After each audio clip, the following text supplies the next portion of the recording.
Hello everyone, welcome to P mathematics. इस video में हम जून 2012 से कॉम्प्लेक्स एनालिसिस के जो क्वेश्चंस आए हैं पार्ट बी और सी के, उनके सॉल्यूशन देखेंगे। अगर आपको सॉल्यूशन समझ आए तो प्लीज़ लाइक करें, शेयर करें और चैनल को सब्सक्राइब करें। स्टार्ट करते हैं। फर्स्ट क्वेश्चन देखिए, ये पार्ट बी से आया क्वेश्चन है। Let F C to C be a complex valued function of the form fxy equal to uxy plus iota vxy. Suppose that uxy equal to 3x square y. Then ये चार option है, इनमें से बताना है कौन सा ऑप्शन करेक्ट होगा। फर्स्ट है F can not be a holomorphic on C for any choices of V. Second, F is holomorphic on C for a suitable choice of V. Third, F is holomorphic on C for all choices of V. And fourth, U is not differentiable. तो हमारे पास यहाँ पे ये function है u plus iota V का, and यहाँ पे u की वैल्यू है 3x स्क्वायर वाई। देन हमें ये बताना है ये फंक्शन होलोमॉर्फिक होगा या नहीं होगा, एंड v की किसी भी वैल्यू के लिए। देखिए सॉल्यूशन, फंक्शन है हमारे पास u plus iota V and where u equal to 3x square Y, and we know that if f equal to u plus iota V is analytic then it satisfy the Laplace equation, and Laplace equation is del 2u upon del x square plus del 2u upon del y square equal to 0 and del 2v upon del x square plus del 2v upon del y square equal to 0। Then हमारे पास यहाँ पे u दिया हुआ है, तो हम ये देखते हैं क्या ये कंडीशन सेटिस्फाई हो रही है। अगर ये कंडीशन सेटिस्फाई हो रही है इसका मतलब तो f एनालिटिक है। फिर हम v की किसी वैल्यू को लेके देखेंगे, बट सबसे पहले हम ये देखते हैं क्या ये इस कंडीशन को सेटिस्फाई कर रहा है जो लाप्लास इक्वेशन की कंडीशन होती है। देन u हमारे पास है 3x स्क्वायर वाई, तो यहाँ से del u upon del x, इसका x के रिस्पेक्ट में वन टाइम डिफ्रेंशिएशन, वो क्या आ जाएगा x स्क्वायर का होगा तो 2x, एंड यहाँ पे 3 और y मल्टीप्लाई में है तो ओवरऑल वैल्यू क्या आ गई 6xy। फिर इसका सेकेंड टाइम डिफ्रेंशिएशन करेंगे x के रिस्पेक्ट में तो वो आ जाएगा 6y, क्योंकि x का 1 हो जाएगा। फिर इसी का y के रिस्पेक्ट में करेंगे डिफ्रेंशिएशन तो वो 3x स्क्वायर, और जब इसका वापस y के रिस्पेक्ट में करेंगे सेकेंड टाइम तो वो वैल्यू आ जाएगी 0, क्योंकि यहाँ पे y की टर्म है नहीं और x का जब y के रिस्पेक्ट में होगा तो वो 0 हो जाएगा। अब यहाँ से अगर हम देखें तो del 2u अपन del x square plus del 2u अपन del y स्क्वायर, वो क्या आ जाएगा 6y आ जाएगा। अब ये 6y तो 0 के इक्वल है नहीं, इसलिए फंक्शन क्या होगा एनालिटिक नहीं होगा। अब यहाँ पे चाहे हम v की कोई भी वैल्यू रखें, कोई भी वैल्यू के लिए ये f एनालिटिक नहीं होगा, क्योंकि u के लिए ये कंडीशन सेटिस्फाई नहीं हो रही है जो लाप्लास इक्वेशन है वो। तो इसलिए फर्स्ट ऑप्शन में दिया हुआ है f can not be holomorphic on c for any choices of v, ये ऑप्शन यहाँ से करेक्ट हो जाएगा। एंड पार्ट बी से क्वेश्चन है तो एक ही ऑप्शन करेक्ट होगा एंड बाकी के तीनों इनकरेक्ट हो जाएंगे। नेक्स्ट क्वेश्चन, ये भी पार्ट बी से आया क्वेश्चन है। इसमें क्या दिया हुआ, हमें एक पावर सीरीज दी हुई है और ये बताने ये किस पे कन्वर्स करेगी। चार ऑप्शन है, चारों में से कौन सा ऑप्शन करेक्ट होगा। पावर सीरीज है 3 की power -n z -1 to the power 2n। तो देखिए यहाँ पे हमारे पास पावर सीरीज गिवन है 3 raise to power -n multiply by z -1 to the power 2n। तो हम क्या करेंगे, पहले जैसे हमारे पास कुछ इस तरह से होता है an z to the power n, तो हम इसे z की पावर n में कन्वर्ट करेंगे, और यहाँ पे 2n है तो हम क्या करेंगे यहाँ पे z -1 स्क्वायर की जगह पे t पुट करेंगे। देन यहाँ से सीरीज कन्वर्ट हो जाएगी 3 की पावर -n एंड मल्टीप्लाई में t की power n, where n equal to 0 to infinity. Then हम इसकी रेडियस ऑफ कन्वर्जेंस फाइंड करेंगे, तो वहाँ से हम बता सकते हैं सीरीज किस पे कन्वर्ट कर रही है। तो वो क्या आ जाएगा limit n tends to infinity r equal to limit n tends to infinity 1 upon supremum of mod of an to the power 1 upon n। Then यहाँ पे an क्या हो गया 3 की पावर -n, या फिर बोल सकते हैं 1 अपॉन 3 की पावर n, तो ये वैल्यू रखेंगे और इसकी पावर 1 अपॉन n, तो n की power 1 upon n, sorry 1 upon 3 की पावर n है और इसके मल्टीप्लाई में 1 अपॉन n है, तो ये n से n कैंसिल हो जाएगा, तो वैल्यू क्या आ गई 1 upon 3। Limit n tends to infinity भी अप्लाई करेंगे तो ये भी वैल्यू क्या आ गई यहाँ पे 1 अपॉन एंड यहाँ पे आ गई 1 अपॉन 3 यहाँ पे अपॉन में। अब ये जब 3 ऊपर जाएगा तो यहाँ से वैल्यू क्या आ जाएगी 3 आ जाएगी, तो r की वैल्यू क्या आ गई हमारे पास 3 आ गई। देन हम लिख सकते हैं mod of t is less than 3, क्योंकि रेडियस ऑफ कन्वर्जेंस इसकी 3 आई है एंड हमने z -1 स्क्वायर इसको t कंसिडर किया, तो यहाँ से हम लिख सकते हैं mod of t equal to mod of t is less than 3 and t की वैल्यू क्या है mod of z -1 square less than 3, then z -1 less than √3। तो हम ऑप्शन में देखिए थर्ड ऑप्शन में यही दिया हुआ है z -1 modulus of z -1 less than √3, तो ये ऑप्शन यहाँ से करेक्ट हो जाएगा एंड बाकी के तीनों इनकरेक्ट हो जाएंगे। नेक्स्ट क्वेश्चन देखिए, ये पार्ट सी से आया क्वेश्चन है। Let F C to C be a meromorphic function analytic at 0 satisfying F 1 upon n equal to n upon 2n plus 1 for n is greater than equal to 1। Then ये चार option है, इनमें से बताना है कौन कौन से ऑप्शन करेक्ट होंगे। पार्ट सी से आया क्वेश्चन है, इससे एक से ज़्यादा ऑप्शन भी करेक्ट हो सकते हैं यहाँ पे। तो फर्स्ट ऑप्शन में f0 equal to 1/2, second f has a simple pole at z equal to -2, third f2 equal to 1/4 and fourth no such meromorphic function exist. देखिए सॉल्यूशन, f हमारे पास है मेरोमॉर्फिक फंक्शन। तो मेरोमॉर्फिक फंक्शन क्या होता है, पहले उसकी डेफिनेशन देखिए। A function whose only singularity in the finite part of plane are poles is called meromorphic function. मतलब किसी फंक्शन के पास में अगर सिंगुलरिटी क्या हो, पोल हो, सिर्फ पोल ही हो उसमें सिंगुलरिटी, देन वो फंक्शन होता है मेरोमॉर्फिक फंक्शन। ठीक है, अब हमारे पास f दिया हुआ है, मेरोमॉर्फिक फंक्शन है और एनालिटिक ऑन जीरो, जीरो पे ये फंक्शन एनालिटिक है। देन सबसे पहले देखो हमारे पास फंक्शन कुछ इस तरह से डिफाइन किया गया है, मतलब ये इस कंडीशन को सेटिस्फाई करता है। ये दिया हुआ है f 1/n equal to n/2n+1, तो हम इसे z की फॉर्म में बनाते हैं। तो अगर हम यहाँ पे 1/n की जगह z रख दें तो fz क्या हो जाएगा, fz इक्वल टू यहाँ पे रखेंगे 1/z, यहाँ पे भी n की जगह 1/z, तो 2 1/z+1 और सिंप्लीफाई किया जाएगा 1/2 + z। देन फंक्शन क्या बन गया, fz इक्वल टू 1/z+2।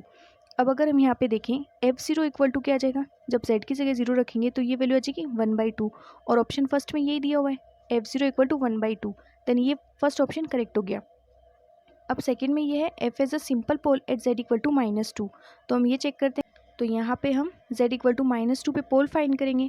वो कैसे करते हैं, जैसे किसी point z equal to a पे अगर हमें पोल फाइंड करना होता है तो वो किस तरह से होता है, limit z tends to a z minus a to the power m f z, और अगर ये value non zero and finite आए, कोई भी नॉन जीरो वैल्यू अगर ये आए, देन उस फंक्शन के पास में m डिग्री का पोल होता है। तो यहाँ पे हमें z इक्वल टू -2 पे निकालना है, तो a की वैल्यू क्या आ गई हमारे पास -2, देन वैल्यू रखेंगे हम limit z tends to -2, z minus a होता है तो z+2 हो जाएगा fz, और fz की वैल्यू है 1/z+2, देन ये वैल्यू क्या आ जाएगी, यहाँ पे ये z+2 और ये z+2 कैंसिल हो जाएंगे, तो वैल्यू आ गई 1, नॉन जीरो वैल्यू है, फाइनाइट है। देन यहाँ से हमें z इक्वल टू -2 क्या मिल गया, पोल ऑफ ऑर्डर 1, क्योंकि इसका ऑर्डर क्या है 1 है, यहाँ पे m की वैल्यू क्या है 1, तो इसलिए z इक्वल टू -2 क्या है, पोल ऑफ ऑर्डर 1, और 1 ऑर्डर का पोल है, इसका मतलब सिंपल पोल है, तो सेकंड ऑप्शन भी करेक्ट हो जाएगा, क्योंकि सेकंड में यही दिया हुआ है f as a simple pole at z equal to -2, तो ये ऑप्शन भी करेक्ट हो गया। अब हमें ये देखना है f2 इक्वल टू 1/4 है या नहीं है। तो यहाँ पे जब z की जगह 2 रखेंगे तो क्या आ जाएगा 1/2 + 2, और ये वैल्यू क्या आ गई 1/4, तो ये ऑप्शन भी करेक्ट हो गया। ये देखिए, जब ये फंक्शन है हमारे पास fz equal to 1/z+2, then यहाँ पे z की जगह 2 रखेंगे तो ये 1/4, तो यहाँ से थर्ड ऑप्शन भी करेक्ट हो गया। अब फोर्थ में ये दिया हुआ है no such meromorphic function exist. तो देखिए अभी हमने ये देखा था फंक्शन के पास में क्या है, सिंगुलरिटी, पोल है, और हमने डेफिनेशन देखी थी मेरोमॉर्फिक फंक्शन की। अगर पोल सिंगुलरिटी हो किसी फंक्शन के पास तो वो फंक्शन क्या होता है, मेरोमॉर्फिक फंक्शन होता है। तो यहाँ से हमने देखा इस फंक्शन के पास में सिंगुलरिटी कैसे मिली थी हमें, z इक्वल टू -2 पे सिंपल पोल मिला, तो पोल सिंगुलरिटी, इसका मतलब ये फंक्शन जो ये मेरोमॉर्फिक फंक्शन भी है, तो इसका मतलब ये फंक्शन क्या है, मेरोमॉर्फिक फंक्शन है, और मेरोमॉर्फिक फंक्शन है इसलिए ये फोर्थ ऑप्शन यहाँ से डिस्कार्ड हो जाएगा, क्योंकि इसमें लिखा हुआ है no such meromorphic function exist, बल्कि ये फंक्शन तो एग्जिस्ट करेगा जो मेरोमॉर्फिक भी है, तो ये ऑप्शन यहाँ से इनकरेक्ट हो जाएगा। तो इस क्वेश्चन के फर्स्ट, सेकेंड और थर्ड ये तीन ऑप्शन करेक्ट हो गए एंड फोर्थ ऑप्शन डिस्कार्ड हो गया। नेक्स्ट क्वेश्चन, ये भी पार्ट सी से आया क्वेश्चन है, late f d to d be a holomorphic function with f0 equal to 0 and f 1/2 equal to 0 where d equal to z such that mod of z less than 1। मतलब यहाँ पे ये जो d दिया हुआ है ये ओपन यूनिट डिस्क दी हुई है। Then which of the following statements are correct. First option है mod of f dash 1/2 is less than equal to 4/3, second mod of f dash 0 is less than equal to 1, third mod of f dash 1/2 is less than equal to 4/3 and mod of f dash 0 is less than equal to 1। मतलब इसमें तो ये देखो ये वाला जो third option है इसमें फर्स्ट और सेकंड इन दोनों का कॉम्बिनेशन है, मतलब अगर ये दोनों ऑप्शन करेक्ट हुए देन थर्ड ऑप्शन भी यहाँ से करेक्ट हो जाएगा, एंड अगर इनमें से कोई भी एक इनकरेक्ट हुआ तो थर्ड ऑप्शन भी इनकरेक्ट हो जाएगा। एंड फोर्थ में दिया हुआ है F Z equal to Z where Z belongs to D. तो देखिए सॉल्यूशन, इस क्वेश्चन को करने के लिए हमारे पास एक थ्योरम है स्वार्ट्ज लेमा। स्वार्ट्ज लेमा क्या कहती है, if F D to D be a holomorphic function with F zero equal to zero then mod of F Z is less than equal to Z to the power N and F N zero is less than equal to N factorial. ये यहाँ पे N factorial है, ठीक है। And हमारे पास यहाँ पे एक स्टेटमेंट और होता है स्वार्ट्ज-पिक लेमा का। स्वार्ट्ज-पिक लेमा क्या होती है, mod of F dash A is less than equal to 1 minus mod of F A square upon 1 minus mod of A square. Then अब देखो इसकी हेल्प से हम ये ऑप्शन को चेक कर सकते हैं। यहाँ पे ए की वैल्यू हमारे पास है 1.2 एंड एफ ऑफ ए वो क्या वैल्यू दी हुई है 0, तो इससे हम फर्स्ट ऑप्शन को चेक करेंगे। स्वार्ट्ज़-पिक लेमा के स्टेटमेंट से यहाँ पे दिया हुआ है मॉड ऑफ एफ डैश 1/2, इसकी वैल्यू फाइंड करनी है तो ए की जगह हम क्या रखेंगे 1/2। देन ये क्या वैल्यू आ जाएगी mod of F dash 1/2 is less than equal to 1 minus mod of F 1/2 square upon 1 minus 1/2 square. F 1/2 की वैल्यू हमारे पास 0 दी हुई है, देन ये वैल्यू आ जाएगी 1/1 माइनस 1/4। तो ये वैल्यू क्या आ जाएगी 1 माइनस 1/4 इक्वल टू यहाँ से क्या वैल्यू आ जाएगी 3/4। और ये जब इस तरह से लिखा हुआ है 1/3/4, तो ये सिंप्लीफाई होकर वैल्यू क्या आ जाएगी 4/3। तो यहाँ से हमारे पास वैल्यू आ गई mod of F dash 1/2 is less than equal to 4/3, और यही हमारे पास फर्स्ट ऑप्शन में दिया हुआ है, तो फर्स्ट ऑप्शन करेक्ट हो गया। फिर अब यहाँ पे दिया हुआ है mod of F dash 0 is less than equal to 1। अब अभी हमने देखा था स्वार्ट्ज़ लेमा से हम क्या लिख सकते हैं एफ डैश 0, यहाँ से हम क्या लिख सकते हैं less than equal to 1 factorial, और 1 फैक्टोरियल क्या होता है 1 ही होता है। तो इस स्टेटमेंट से हमें क्या मिल गया mod of F dash 0 is less than equal to 1। तो ये ऑप्शन भी करेक्ट हो गया क्योंकि इसमें यही दिया हुआ है। अब थर्ड ऑप्शन देखो, थर्ड में यही दोनों स्टेटमेंट वापस रिपीट किए गए हैं, इन दोनों का एक कॉम्बिनेशन है, तो जब फर्स्ट और सेकंड करेक्ट हो गए तो थर्ड भी करेक्ट हो गया। एंड फोर्थ में है F Z equal to Z. अब अगर एफ जेड जेड के इक्वल हो गया तो उस कंडीशन में क्या होगा, देखो एफ जेड जेड के इक्वल हो गया तो ये कंडीशन भी तो सेटिस्फाई होनी चाहिए। तो एफ 0 दिया हुआ है हमारे पास, और एफ 1/2 भी हमारे पास क्या दिया हुआ है 0 दिया हुआ है। लेकिन अगर F Z equal to Z हुआ तो यहाँ पे जब हम 1/2 रखेंगे तो एफ 1/2 हमारे पास आ जाएगा 1/2, और हमारे क्वेश्चन में एफ 1/2 क्या दिया हुआ है 0 दिया हुआ है, ये तो 1/2 के इक्वल नहीं होता, इसलिए F Z not equal to Z. तो इस क्वेश्चन के फर्स्ट सेकंड थर्ड ये तीन ऑप्शन करेक्ट हो गए एंड फोर्थ ऑप्शन इनकरेक्ट हो गया। नेक्स्ट क्वेश्चन देखिए, ये भी पार्ट सी से आया क्वेश्चन है। इस क्वेश्चन में क्या दिया हुआ है, देखो ये मोबियस ट्रांसफॉर्मेशन पे बेस्ड क्वेश्चन है। देन हमें यहाँ पे ये फंक्शन दिया हुआ है और ये अपर हाफ प्लेन, जैसे ये तो इमेजनरी एक्सिस के लिए, ये रियल एक्सिस के लिए, ये अपर हाफ प्लेन है और ये लोअर हाफ प्लेन है। जो एच प्लस है वो अपर हाफ प्लेन है, इसी तरह से ये अपर हाफ प्लेन है और ये लोअर हाफ प्लेन को डिनोट कर रहे हैं। देन हमें ये बताना है ये जो फंक्शन दिया हुआ है 2z+1/5z+3 ये किस पे मैप करेगा। तो जैसे फर्स्ट ऑप्शन में दिया हुआ है एच प्लस को एच प्लस पे, एच माइनस को एच माइनस पे। Second maps H plus to H minus, H minus to H plus. ठीक है, इसी तरह से थर्ड और फोर्थ ऑप्शन दिए हुए हैं। तो देखिए इसे हम कैसे सॉल्व करते हैं। हमारे पास जब भी ऐसे मोबियस ट्रांसफॉर्मेशन दिया हुआ होता है T Z equal to A Z plus B upon C Z plus D, तो हम इसे कैसे सॉल्व करेंगे। यहाँ पे जब A D minus B C ये अगर ग्रेटर देन 0 आए तो उस कंडीशन में ये जो मोबियस ट्रांसफॉर्मेशन होता है ये अपर हाफ प्लेन को अपर हाफ प्लेन पे करता है map and lower half plane को लोअर हाफ प्लेन पे मैप करता है। बस कंडीशन क्या होनी चाहिए, A D minus B C is greater than 0। अगर ये ग्रेटर देन 0 आए देन हम बोल सकते हैं एच प्लस को एच प्लस पे मैप करेगा एंड एच माइनस को एच माइनस पे मैप करेगा। तो अगर हम हमारे पास यहाँ पे देखें फंक्शन दिया हुआ है 2z+a/5z+3, तो यहाँ पे a की वैल्यू 2, b की वैल्यू 1, c की वैल्यू 5 एंड d की value 3। Then A D minus B C क्या हो जाएगा, यहाँ से A D minus B C equal to 2 को मल्टीप्लाई करेंगे 3 से माइनस 1 को मल्टीप्लाई करेंगे 5 से, देन 6 माइनस 5 equal to 1 which is greater than 0।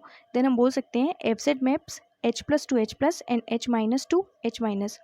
अब ये ऑप्शन फर्स्ट में दिया हुआ है maps h plus to H plus and h minus to H minus, तो ये ऑप्शन करेक्ट हो जाएगा। एंड बाकी में देखो h प्लस को यहाँ पे l प्लस पे कर रहा है, h प्लस को l माइनस पे, h प्लस को h माइनस पे, तो ये तीनों के तीनों ऑप्शन इनकरेक्ट हो जाएंगे एंड यहाँ से फर्स्ट ऑप्शन करेक्ट हो जाएगा। नेक्स्ट क्वेश्चन देखिए, at z equal to 0 the function F Z equal to exponential z upon 1 minus cos z has first option a removable singularity, second a pole, third an essential singularity, and fourth the Laurent expansion of f z around z equal to 0 has infinitely many positive and negative powers of z। तो देखिए यहाँ पे हमें singularity find करनी है, तो पहले हमारे पास फंक्शन क्या दिया हुआ है exponential z upon 1 minus cos z। अब हम इसको क्या करते हैं थोड़ा सिंप्लीफाई करके लिख लेते हैं। कोस z का एक्सपेंशन ओपन कर देंगे z अपॉन 1 माइनस, और कोस z का एक्सपेंशन क्या हो जाएगा 1 minus Z square upon factorial 2 plus Z की power 4 upon factorial 4 and so on. फिर यहाँ से देखो ये +1 ये -1 तो कैंसिल हो जाएंगे और ये माइनस साइन यहाँ अंदर मल्टीप्लाई हो जाएगा, तो ये वैल्यू क्या आ जाएगी z upon Z square upon factorial 2 minus Z to the power 4 upon factorial 4 and so on. अब जब हम यहाँ पे z टेंस टू 0 अप्लाई करेंगे तो देखो ये 0 और ये भी 0, तो हमारे पास 0/0 की फॉर्म बनेगी एंड 0/0 की फॉर्म बनती है तो हम एलोपिटल रूल अप्लाई करते हैं। उससे क्या करते हैं हम डिनोमिनेटर और न्यूमरेटर उन दोनों का डिफ्रेंशिएशन करते हैं, तो यहाँ से हमारे पास वैल्यू क्या आ जाएगी, इसका डिफ्रेंशिएशन 1 और कोस जेड का यहाँ से क्या हो जाएगा माइनस साइन जेड होता है, मतलब कोस का क्या होता है डिफ्रेंशिएशन माइनस साइन एक्स और एक माइनस पहले से, तो ये वैल्यू हो जाएगी 1 अपॉन साइन जेड। अब limit z tends to 0 apply करेंगे तो ये तो क्या वैल्यू बन जाएगी, साइन 0 0 होता है तो 1/0 और 1/0 इसका मतलब टेंस टू इन्फिनिटी। देन हमें यहाँ से क्या मिल जाएगा, ये वैल्यू इन्फिनिटी क्यों टेंस कर रही है, या फिर हम लिख सकते हैं limit z tends to 0 exponential z/1 minus cos z। जब z की वैल्यू यहाँ पे अप्लाई कर रहे थे हम 0 तो यहाँ से हमें इन्फिनिटी मिली, तो e की पावर इन्फिनिटी ये भी इन्फिनिटी क्यों टेंस करेगा, तो हम बोल सकते हैं कि लिमिट एग्जिस्ट नहीं कर रही है फाइनेटली। देन लिमिट अगर एग्जिस्ट नहीं करे तो उस कंडीशन में क्या होता है, एसेंशियल सिंगुलरिटी होती है। किसी पॉइंट ए पे z टेंस टू ए पे अगर लिमिट एग्जिस्ट ना करे तो एसेंशियल सिंगुलरिटी होती है। एंड एसेंशियल सिंगुलरिटी में क्या होता है, इनफाइनाइट टर्म्स होती है नेगेटिव पावर की in the principal part of Laurent expansion. Laurent expansion के जो प्रिंसिपल पार्ट होता है उसमें इनफाइनाइट टर्म्स होती है नेगेटिव पावर की। देन यहाँ से अगर हम ऑप्शन देखेंगे तो देखिए फर्स्ट में दिया रिमूवेबल सिंगुलरिटी, ये इनकरेक्ट, सेकंड में पोल, ये इनकरेक्ट, थर्ड में एसेंशियल सिंगुलरिटी, तो थर्ड ऑप्शन करेक्ट हो जाएगा। एंड फोर्थ में देखो क्या दिया हुआ है, many positive and negative powers, and we know that अगर एसेंशियल सिंगुलरिटी हो तो उस कंडीशन में इनफाइनाइट टर्म्स होती है नेगेटिव पावर की। देन ये ऑप्शन में यहाँ से इनकरेक्ट हो जाएगा। तो इस क्वेश्चन का ऑप्शन सी करेक्ट हो गया एंड बाकी के तीनों इनकरेक्ट हो गए।